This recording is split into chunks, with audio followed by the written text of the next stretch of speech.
Good morning बच्चे। हमारा next chapter है chapter 2 acid base and salts.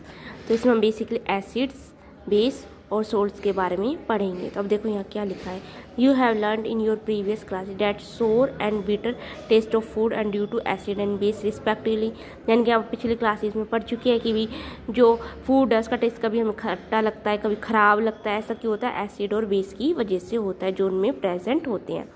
If someone in the family is suffering from a problem of acidity after overeating, which the following would you suggest remedy?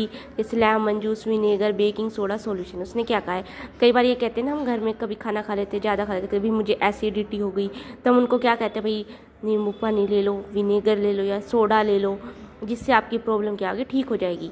तो which property did you think of while choosing the? तो इसमें क्या कहा है कि आप क्या किसको चूज़ करोगे। Sorry you must have use the knowledge about. हम क्या करेंगे, नॉलेज यूज़ करेंगे कि भी एसिड है कि बेस है, जो इसको क्या करेंगे, न्यूट्रलाइज करने का काम करेंगे। Recall how we taste our so. अब ये है कि हम कैसे टेस्ट करेंगे कि भी हमारी जो चीज़ है वो एसिड है कि बेस है, क्या है। तो देखिए, you already know that acid are sour in taste and change the colour of blue litmus to red. यानी कि जो एसिड होता है उनका टेस्ट सोर होता है और वे क्या कर देते हैं, ब्लू लिटमस को रेड में चेंज कर देते हैं। जबकि बेस क्या करते हैं, बिटर होता है और वो क्या कर देते हैं, रेड लिटमस को ब्लू कर देते हैं। लिटमस बेसिकली क्या है, एक नेचुरल इंडिकेटर है जो ठीक है, यानी कि वो एसिड और बेस दोनों के लिए काम करता है, इसलिए वो नेचुरल इंडिकेटर है। नेक्स्ट हम क्या कर, अगर हम लिटमस, तो हमारे लिटमस पेपर अगर हम नेचुरल इंडिकेटर की बात करें तो वो हमारा क्या होता है, टर्मरिक यानी कि हल्दी। Turmeric is another such indicator. अगर हमने देखा होगा, आपने कभी देखा होगा कि अगर हमारे कपड़ों है उस पर कभी दाग लग जाते हैं। Have you notice that a stain of curry on a white cloth becomes reddish brown when soap which is basic in nature. यानी कि क्या कहा है कि अगर कई बार क्या जाता है, हमारे पे दाग लग जाते हैं तो हमारे साबुन वगैरह लगाते हैं तो हमारे कलर कैसे मिलता है, रेडिश ब्राउन कलर का मिलता है। ये किसकी वजह से होता है, वो ये क्या बताते हैं कि बेसिसिटी हो गई है। Scrubbed on it turns yellow again when the cloth is washed with plenty of water. जब हम पानी से फिर से धो देते हैं तो ये क्या हो जाता है, फिर से येलो कलर का हो जाता है।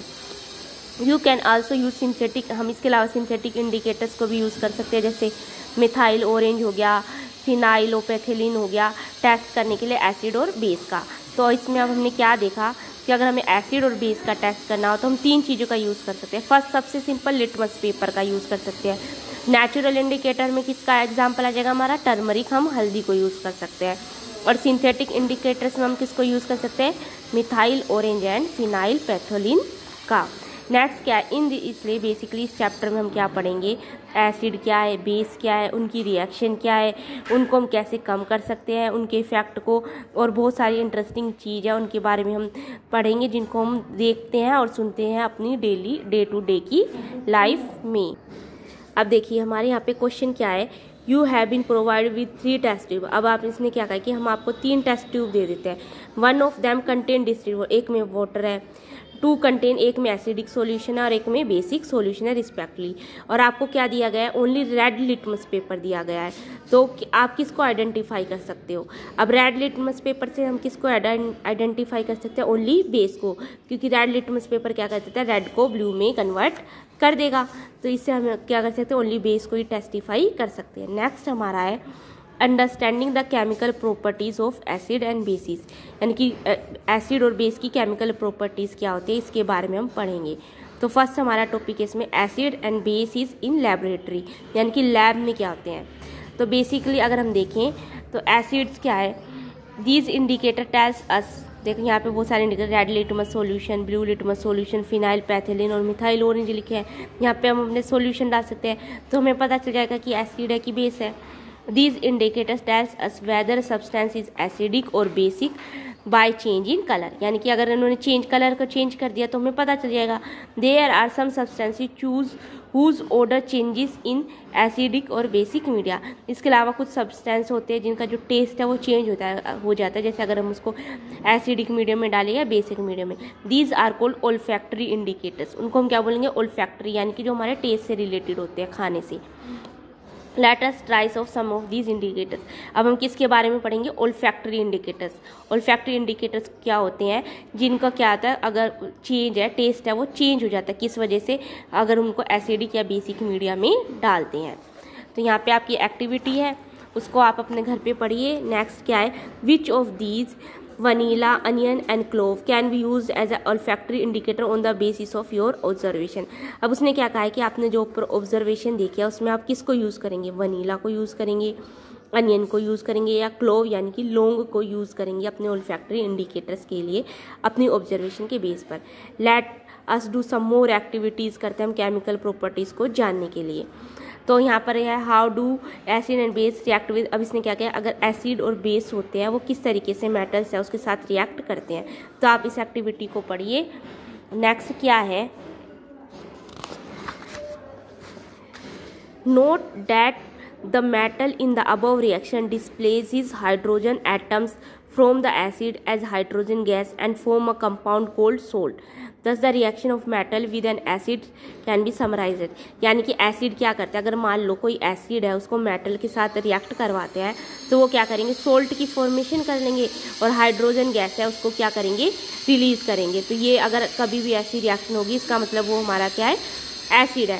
Can you know the right equation for the reaction of? अब जैसे इसने रिएक्शन दी है, 2NaOH लिया है, उसको हमने जिंक है, एसिड है, उसको हमने इसके जिंक के साथ रिएक्ट करवा दिया तो उसने क्या बना? Na2ZnO2 सोल्ट बना लिया, और हाइड्रोजन गैस को क्या कर लिया? रिलीज कर दिया। You find again that hydrogen is formed in the reaction, however such reaction are not possible with all metals. But इस तरीके की रिएक्शन जो होती है वो सभी मेटल के साथ क्या है? नहीं हो सकती। नेक्स्ट क्या देखिए, how do metal carbonates and metal hydrogen carbonates react with acid. अब उसने क्या लिखा है? उसने कहा है ना सभी मेटल्स को नहीं कर सकते हम सिंगल मेटल में, तो हम उसकी जगह पे क्या मेटल के कार्बोनेट्स या फिर हाइड्रोजन कार्बोनेट्स को यूज़ कर सकते हैं। तो अब इसमें हम ये देखेंगे कि जो हमारे मेटल कार्बोनेट है यानी कि CaO3 और हाइड्रोजन कार्बोनेट यानी कि HCO3 वो किस तरीके से एसिड के साथ रिएक्ट करते हैं। आप ये एक्टिविटी पढ़िएगा। नेक्स्ट इस एक्टिविटी में क्या है? On passing excess carbon dioxide the following reaction takes place. अब उसने क्या किया है कि अगर हम मान लेते हैं कोई हमने कैल्शियम कार्बोनेट ले लिया, वाटर ले लिया और कार्बन डाइऑक्साइड की रिएक्शन करी तो हमें क्या मिलेगा?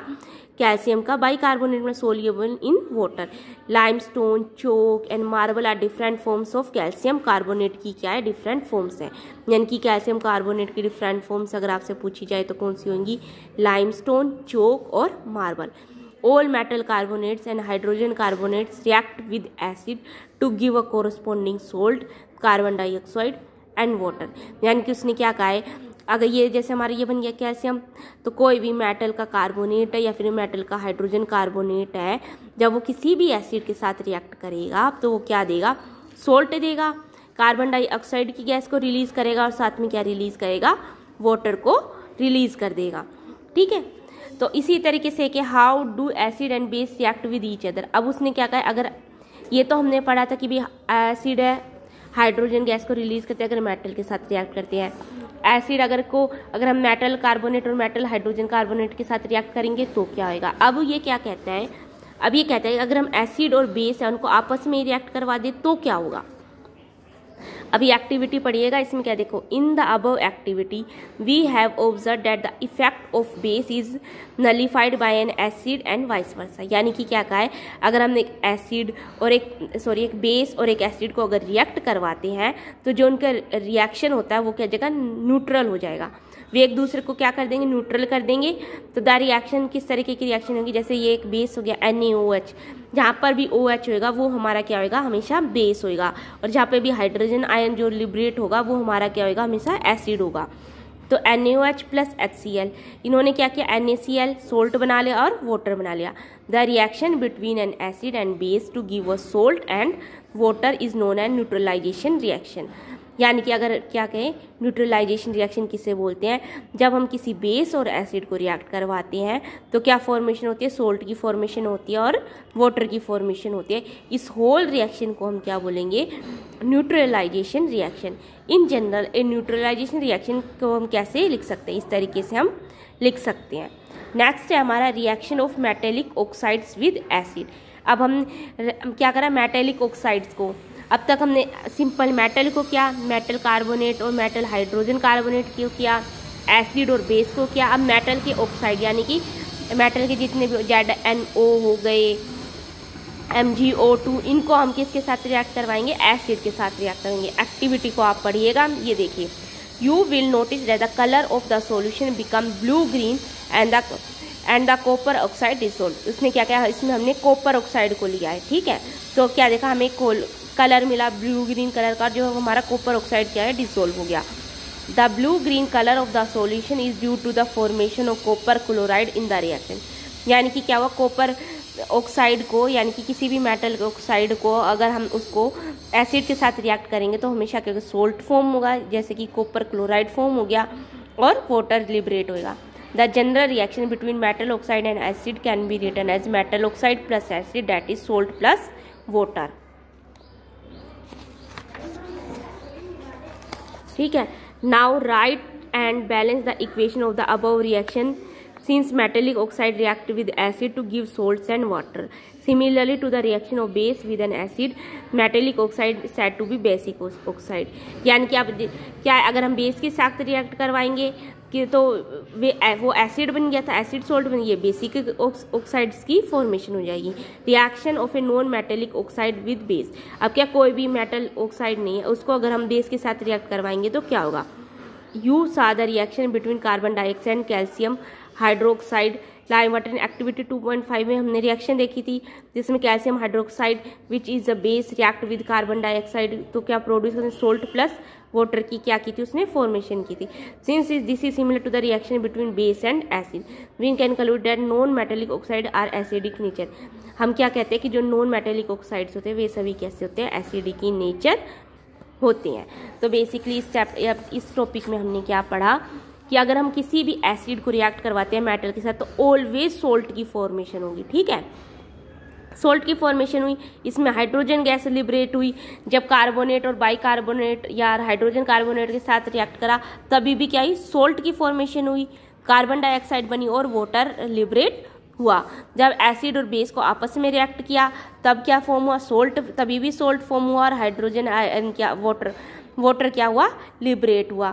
जब मेटेलिक ऑक्साइड के साथ किया तभी भी क्या हुआ, सोल्ट फॉर्मेशन हुआ और वाटर फॉर्मेशन। यानी कि अल्टीमेट देखें तो अगर कोई भी एसिड है वो हमारा रिएक्ट करता है मेटल के साथ, मेटल कार्बोनेट या फिर हाइड्रोजन कार्बोनेट के साथ, या फिर एसिड और बेस आपस में रिएक्ट करते हैं, या फिर मेटेलिक ऑक्साइड के साथ अगर एसिड रिएक्ट करता है तो ऑलवेज क्या होगी, सोल्ट की फॉर्मेशन होगी।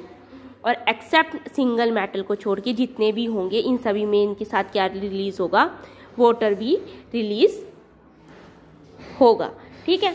और जितने नॉन मेटेलिक ऑक्साइड है वे सारे क्या होते हैं, एसिडिक इन नेचर होते हैं। तो आज के लिए हमारे इतना ही। इस टॉपिक को आप पढ़िए, इससे रिलेटेड क्वेश्चन हो जो उनको करिए आप। अगर आपको कोई प्रॉब्लम हो तो आप मुझसे पूछ सकते हो।